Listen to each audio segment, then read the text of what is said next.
নাঙ্গা তরোয়ার নিয়ে বিশ্বনবীর মাথা কাটার জন্য বের হয়ে গেলেন।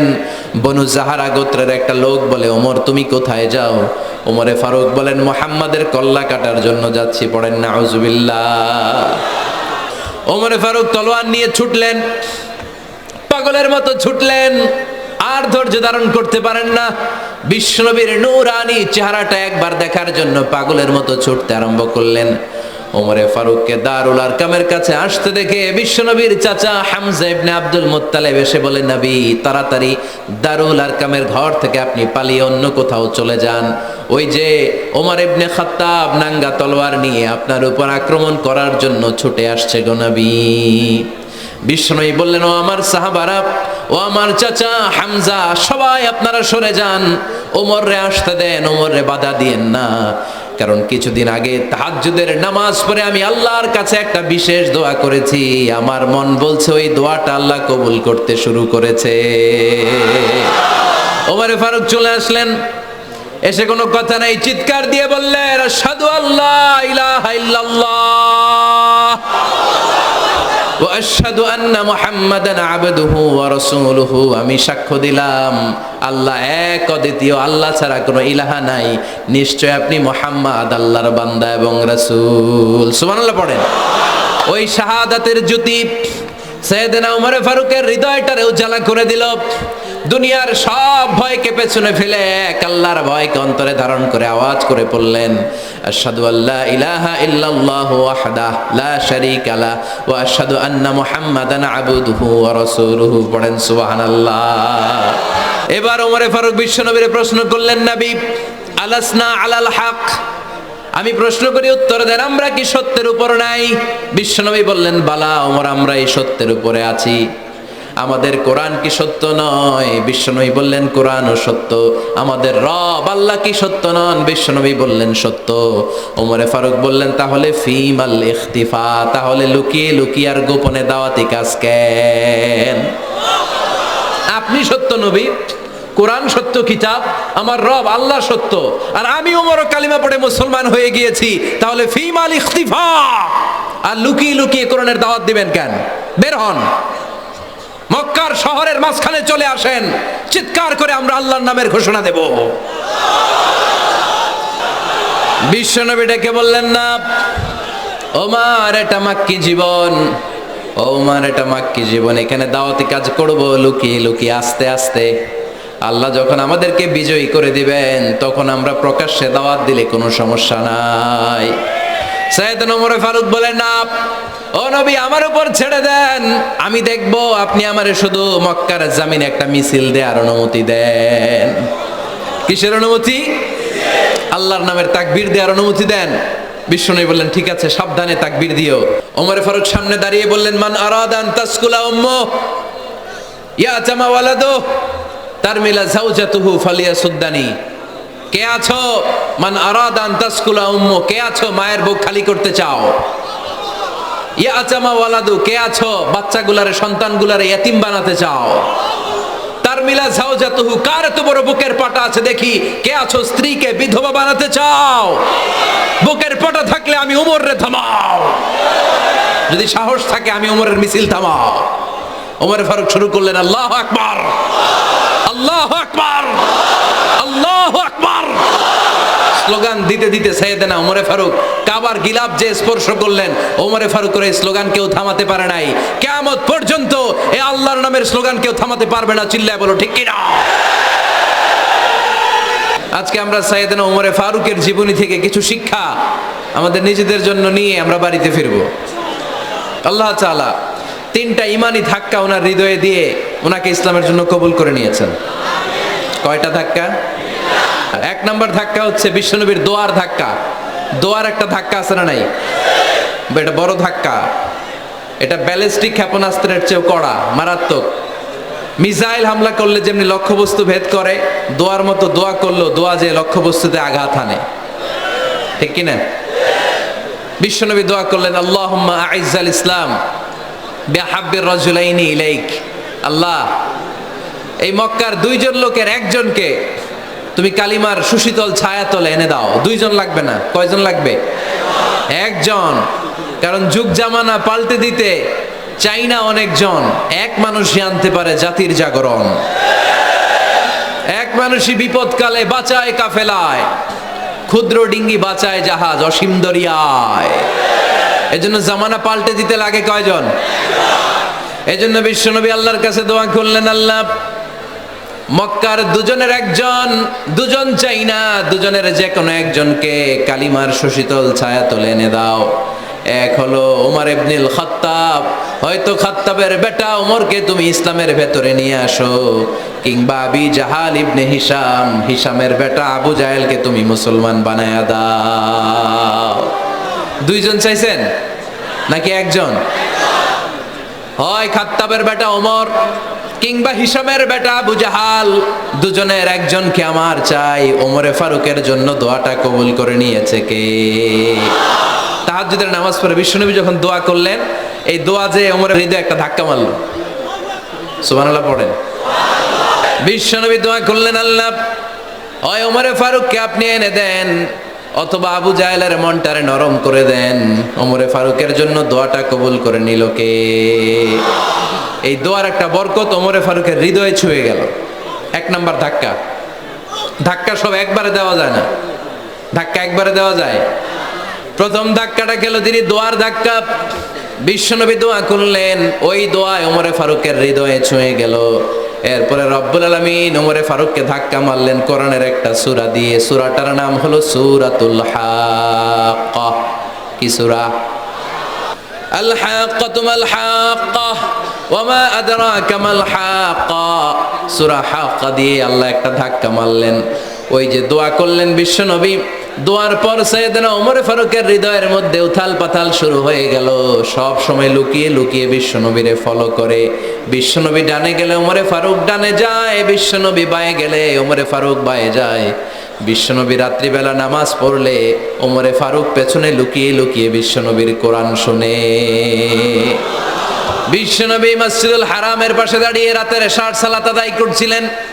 ওই টাইমে বিশ্বনবী সূরাতুল হাক্কা তেলাওয়াত করছিলেন। কোন সূরা? সূরাতুল হাক্কা বিশ্বনবী তেলাওয়াত করছেন। ওমরে ফারুক মন্ত্রমুগ্ধ হয়ে বিশ্বনবীর কণ্ঠের তেলাওয়াত শুনে। বিশ্বনবীর তেলাওয়াতের কণ্ঠ আমাদের কণ্ঠের মতো নাকি? বিশ্বনবীর কণ্ঠ কারি বাসাদের কণ্ঠের মতো? আহমদ বিন ইউসুফের কণ্ঠের মতো? আমার নবীর কণ্ঠের সুরের ঝংকারের সাথে পৃথিবীর কোন কারি সাহেবের তুলনা চলবে? কত মধুর, কত সুন্দর, কত অসাধারণ তেলাওয়াত করতেন আমার বিশ্বনবী। একবার তেলাওয়াত শুনলে পাগল না হয়ে কেউ থাকতে পারতো না। বিশ্বনবী ওমরে ফারুককে দেখেন নাই। ওমরে ফারুক লুকিয়ে লুকিয়ে বিশ্বনবীরে ফলো করে। বিশ্বনবী এশার সালাতে সূরা হাক্কা তেলাওয়াত করতে আরম্ভ করলেন। তেলাওয়াত করতে করতে করতে করতে বিশ্বনবী সামনের দিকে যেতে লাগলেন। বিশ্বনবীর চমৎকার কণ্ঠের তেলাওয়াত শুনে ওমরে ফারুক মুগ্ধ হতে লাগলো। ওমরে ফারুক অবাক, কিরে এত সুন্দর শব্দের গাঁথনি, এত সুন্দর বাক্য, এত সুন্দর অন্তমিল, এত সুন্দর কথা, এটা কবিতার মতো লাগে। মনে হয় মোহাম্মদ কবি হয়ে গেছে, কাব্য প্রতিভা দিয়ে নিজেই কবিতা বানাইছে।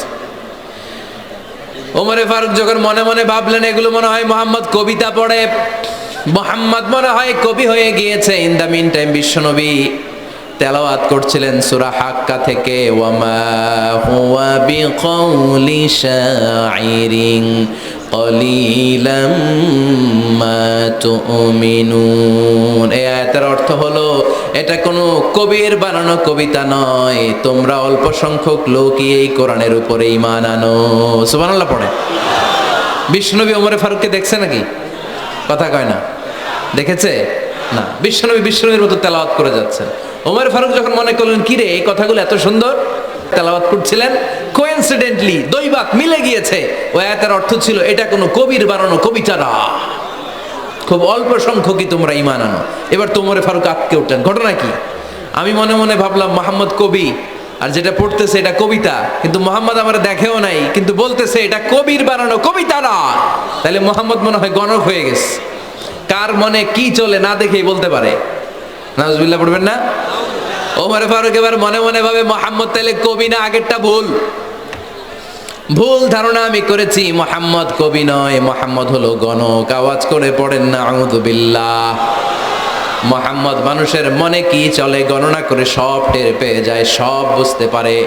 বিশ্বনবী তখন যে আয়াতটা তেলাওয়াত করছিলেন সেটা হলো ওয়ালা বিকাউলি কাহিনিন কলিলাম মা তাযাক্কারুন। বিশ্বনবী তখন যে আয়াতটা তেলাওয়াত করছিলেন এই আয়াতের অর্থ হলো এটা কোনো গণকের বানানো কথা নয়, খুব অল্প সংখ্যক লোকই তোমরা উপদেশ গ্রহণ করো। বিশ্বনবী ওমর ফারুককে দেখে না, কিন্তু মিলে যাচ্ছে। ওই আয়াতের পরের আয়াতটা ছিল এটা গণকের বানানো কোনো গণনা নয়, খুব অল্প সংখ্যকই তোমরা ঈমান আনো। এবার তো ওমর ফারুক বেহুশ। হায় হায়, প্রথমে ভাবলাম কবিতা, সে পড়ে যাচ্ছে না কবির বানানো কবিতা না। এরপর মনে মনে ভাবলাম মনে হয় গণক, সে বলে না এটা গণকের বানানো গণনা নয়। তাহলে এটা কি? এটা কি কি এটা কি পড়ে মুহাম্মদ, যার কণ্ঠের তেলাওয়াত শুনলে মানুষ পাগল হয়ে যায়। বিশ্বনবী তখন পড়তে আরম্ভ করলেন তানজিলুম মির রাব্বিল আলামিন। এর মানে হলো এটা কবিতা না, এটা গণকের বানানো গণনা না, মানুষের বানানো কিচ্ছু না, এটা গোটা বিশ্বের রব আল্লাহ পাকের বাণী। সুবহানাল্লাহ পড়েন। এই 2 নাম্বার ডোজ পড়লো। প্রথম ডোজ পড়ছে দোয়ার ডোজ। প্রথম ডোজ কিসের? দোয়ার। 2 নাম্বার সূরা হাক্কা দিয়ে আল্লাহ দিলেন এক ধাক্কা। এই সূরা হাক্কার ওই ঘটনার পরে ওমরে ফারুক তো পাগল পড়া, কি ঘটে গেল আমার সাথে ওই দিন, আমি মনে মনে যা ভাবি সব মোহাম্মদ বুঝে। আল্লাহ 2 নাম্বার ডোজ দিলেন সূরা হাক্কা দিয়ে এক ধাক্কা। সুবহানাল্লাহ পড়েন। এরপরে ওমরে ফারুক প্রায় বিশ্বনবীর কথা ভাবেন, বিশ্বনবী কোথায় যান লুকিয়ে লুকিয়ে দেখেন। এবার রব্বুল আলামিন ভাবলেন এবার সূরা তাহা দিয়ে আমি 3 নাম্বার ডোজ দিয়ে দিব। পড়েন সুবহানাল্লাহ। এবার 3 নাম্বার ডোজ পাবেন, কিন্তু শয়তান ওয়াসওয়াসা দিচ্ছে, ওমরে ফারুক যাও, মক্কায় ঘোষণা হয়েছে মুহাম্মদের কল্লা এনে দিতে পারলে এত এত স্বর্ণ মুদ্রা। শয়তানের ওয়াসওয়াসায় আবার ভুল পথে হাঁটতে লাগলেন সাইয়েদনা ওমর। নাঙ্গা তরবার নিয়ে বিশ্বনবীর মাথা কাটার জন্য বের হয়ে গেলেন। বনু জাহারা গোত্রের একটা লোক বলে ওমর তুমি কোথায় যাও? ওমরে ফারুক বলেন মুহাম্মাদের কল্লা কাটার জন্য যাচ্ছি। পড়েন নাউজুবিল্লাহ। আবু জাহারা গোত্রের লোক বলে তুমি মুহাম্মাদের কল্লা কাটতে যাও?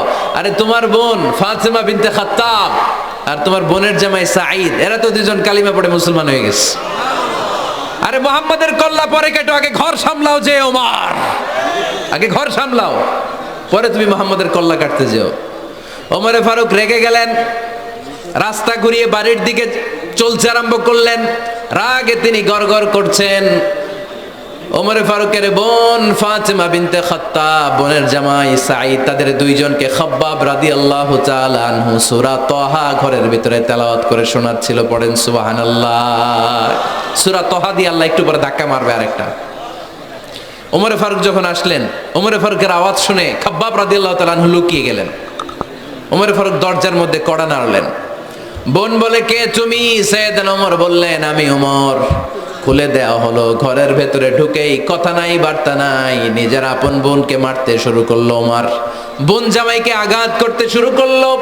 মারতে মারতে নিজের কলিজার টুকরা বোনকে, বোনের জামাইকে সাইয়েদনা ওমরে ফারুক পিটাতে পিটাতে রক্তাক্ত করে ফেললেন। গা দিয়ে ফিনকি বের হয়ে যখন রক্ত বের হয়, সাইয়েদনা ওমরে ফারুকের দিলের মধ্যে মায়া তৈরি হয়ে যায়। সাইয়েদনা ওমরে ফারুক বললেন আমার কলিজার টুকরা বোন আর বোন জামাই, তোরা কেন মুহাম্মাদের কথায় পাগল হলি? বুঝলাম না কেন মক্কার লোকগুলো পাগল পড়া হয়ে সব মুহাম্মাদের দলে চলে যায়। কি এমন কথা মুহাম্মদ তোদের শোনায়, কি এমন বাণী তোদের শোনায় যে বাণী শুনে সব তোরা মুহাম্মাদের দলে চলে গেলি? কি আছে মুহাম্মাদের কাছে? কি জাদুটা কি জাদু পেলি সেখানে? আমার একটু দেখা। বোন ফাতেমা বলে না ভাই, ইন্নাকা রিজিস, তুমি নাপাক। লা ইয়ামাসসুহু ইল্লাল মুতাহহারুন, পাক পবিত্র না হয়ে আল্লাহর এই কালামে স্পর্শ করা যায় নাকি? আওয়াজ করে বলেন স্পর্শ করা যায়? ভাই তুমি গোসল করে আসো, তাহলে তোমার হাতে তুলে দিব, তুমি পড়লেই বুঝতে পারবা কি আছে আল্লাহর এই কোরআনে। সুবহানাল্লাহ পড়েন। সাইয়েদনা ওমর ফারুক গোসল করে আসলেন। বোন এবার সূরা তাহা চামড়ার মধ্যে সূরাতু তাহার কিছু অংশ লিখে খাব্বাব রাদিয়াল্লাহু তাআলা আনহু লুকিয়েছিলেন ওনার হাত থেকে। সূরা তাহার অংশটা নিয়ে সাইয়েদনা ওমরে ফারুকের বোন ওমরে ফারুকের হাতে দিয়ে বলল ভাই তুমি আসার আগে এই অংশটা সবাই মিলে তেলাওয়াত করছিলাম। ওমরে ফারুকের হৃদয়টা তখন একেবারে নরম, কারণ আগে ধাক্কা খাইছে কয়টা, এবার দিবে সূরা তহার ধাক্কা। ওমরে ফারুক হাতে নিলেন, খুব ভালো আরবি জানতেন, চমৎকার আরবির অর্থ বুঝতেন, কারণ আরবি ভাষাভাষী মানুষ। হাতে নিয়ে নজর দেওয়ার পরে ওনার চোখ দিয়ে দাঁড় দাঁড় করে পানি বের হয়ে গেল। ওমরে ফারুক আয়াতগুলোর দিকে তাকিয়ে পড়তে আরম্ভ করলেন। তহা মা আনজালনা আলাইকাল কুরআনা লিতাশকা ইল্লা তাযকিরাতান লিমান ইয়াখশা তানজিলাম মিম্মান খালাকাল আরদা ওয়াস সামাওয়াতিল উলা। পড়েন সুবহানাল্লাহ। উনি পড়তে আরম্ভ করলেন, তহা মা আনজালনা আলাইকাল কুরআনা লিতাশকা, এই কোরআনকে হতভাগা জাতি হিসেবে থাকার জন্য আমাদের উপর নাজিল করি নাই। তানজিলাম মিম্মান খালাকাল আরদা ওয়াস সামাওয়াতিল উলা, এটা ওই রবের পক্ষ থেকে, ওই সত্তার পক্ষ থেকে নাজিল হয়েছে, যেই রব জমিন তৈরি করেছেন, যেই রব বিশাল সুবিশাল আকাশও তৈরি করেছেন। সুবহানাল্লাহ পড়েন। সূরা তহার এই চমৎকার অসাধারণ শব্দ গাঁথুনি দিয়ে এই আয়াতগুলো যখন পড়তে আরম্ভ করলেন, ওমরে ফারুক আর নিজের উপর ব্যালেন্স রাখতে পারলেন না, আর ধরে রাখতে পারলেন না। এবার ডাইরেক্ট অ্যাকশন। এবার কি 3 নাম্বার ধাক্কা খেয়ে, সূরা তহার ধাক্কা খেয়ে আর সামলাতে পারলেন না, পাগলের মতো হয়ে গেলেন। বলতে আরম্ভ করলেন, আইনা মুহাম্মদ, মুহাম্মদ কোথায়? সাইয়েদনা খাব্বাব বললেন, বিশ্বনবী সাফা পাহাড়ের পাদদেশে দারুল আরকাম ইবনে আবিল আরকামের ঘরে বসে বসে লুকিয়ে লুকিয়ে কোরআনের দাওয়াত দিচ্ছে। ওমর, তুমি যদি মুহাম্মদ সাল্লাল্লাহু আলাইহি ওয়াসাল্লামের দেখা পেতে চাও, তাড়াতাড়ি দারুল আরকামের ঘরের দিকে ছুটে যাও। ওমরে ফারুক তলোয়ার নিয়ে ছুটলেন, পাগলের মতো ছুটলেন, আর ধৈর্য ধারণ করতে পারেন না। বিশ্বনবীর নূরানি চেহারাটা একবার দেখার জন্য পাগলের মতো ছুটতে আরম্ভ করলেন। ওমরে ফারুককে দারুল আরকামের কাছে আসতে দেখে বিশ্বনবীর চাচা হামজা ইবনে আব্দুল মুত্তালিব এসে বলেন, নবী তাড়াতাড়ি দারুল আরকামের ঘর থেকে আপনি পালিয়ে অন্য কোথাও চলে যান, ওই যে ওমর ইবনে খাত্তাব নাঙ্গা তলোয়ার নিয়ে আপনার উপর আক্রমণ করার জন্য ছুটে আসছে গো নবী। বিশ্বনবী বললেন, ও আমার সাহাবারা, ও আমার চাচা হামজা, সবাই আপনারা সরে যান, ওমররে আসতে দেন, ওমররে বাধা দিয়েন না, কারণ কিছুদিন আগে তাহাজ্জুদের নামাজ পড়ে আমি আল্লাহর কাছে একটা বিশেষ দোয়া করেছি, আমার মন বলছে ওই দোয়াটা আল্লাহ কবুল করতে শুরু করেছে। ওমরে ফারুক চলে আসলেন, এসে কোনো কথা নাই, চিৎকার দিয়ে বললেন, আশহাদু আল্লা ইলাহা ইল্লাল্লাহ ওয়া আশহাদু আন্না মুহাম্মাদান আবদুহু ওয়া রাসূলুহু, আমি সাক্ষ্য দিলাম আল্লাহ এক, অদ্বিতীয়, আল্লাহ ছাড়া কোনো ইলাহা নাই, নিশ্চয় আপনি মুহাম্মদ আল্লাহর বান্দা এবং রাসূল। সুবহানাল্লাহ পড়েন। এই কালমা শাহাদাতের ভেতরে আল্লাহর কথা, আমার নবীর কথা ঢুকিয়ে দিয়েছে কে? ঝিনুকের ভেতর লুকিয়ে থাকে যেমন মতি, ঝিনুকের ভেতর লুকিয়ে থাকে যেমন মতি, কালমা শাহাদাতে আছে আল্লাহর জ্যোতি, কালমা শাহাদাতে আছে আল্লাহর জ্যোতি। পড়েন, ঝিনুকের ভেতর লুকিয়ে থাকে যেমন মতি, ঝিনুকের ভেতর লুকিয়ে থাকে যেমন মতি, কালমা শাহাদাতে আছে আল্লাহর জ্যোতি, কালমা শাহাদাতে আছে আল্লাহর জ্যোতি। পড়েন আল্লাহু আকবার। ওই শাহাদাতের জ্যোতি সাইয়েদনা ওমর ফারুকের হৃদয়টারে উজালা করে দিল। দুনিয়ার সব ভয়কে পেছনে ফেলে এক আল্লাহর ভয়কে অন্তরে ধারণ করে আওয়াজ করে পড়লেন, আশহাদু আল্লা ইলাহা ইল্লাল্লাহু ওয়াহদাহু লা শারীকা লাহু ওয়া আশহাদু আন্না মুহাম্মাদান আবদুহু ওয়া রাসূলুহু। পড়েন সুবহানাল্লাহ। 3টা ধাক্কা। প্রথম ধাক্কাটা দোয়া, দ্বিতীয় ধাক্কা হাক্কা, তৃতীয় ধাক্কা সূরা তাহা। 3টা ধাক্কার মাধ্যমে সাইয়েদনা ওমর ফারুককে মুসলমানদের লিডার বানায় দিল কে? ওমর ফারুক কালিমা পড়ে মুসলমান হয়ে গেছে।